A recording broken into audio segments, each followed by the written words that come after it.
On the morning of August 7th, 2023, a special diesel rolled out of the Reading and Northern paint shop.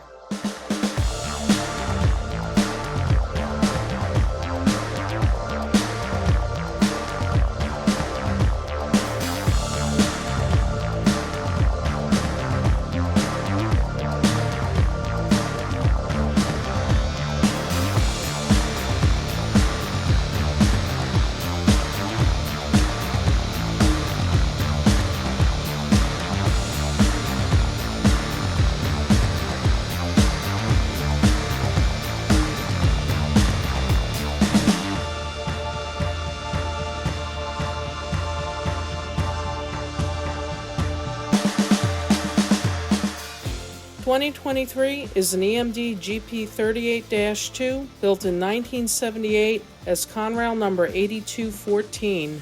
It later served Norfolk Southern before being acquired as Reading and Northern number 2016 several years ago.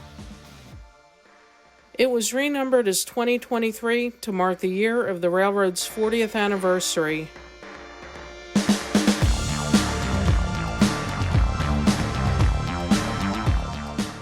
Painter Cameron Odell shares the inspiration for 2023's new paint scheme. Well, it's the 40th anniversary of the Blue Mountain in Reading, and that was our predecessor company to become the Reading Blue Mountain and Northern. So we're celebrating the 40th anniversary with a special paint job like we did for the 20th, which was in 2003. They painted up the 2003 locomotive, which is similar to this, with a special paint scheme. So being that it's 20 years later, we did another special paint scheme here, as you could see.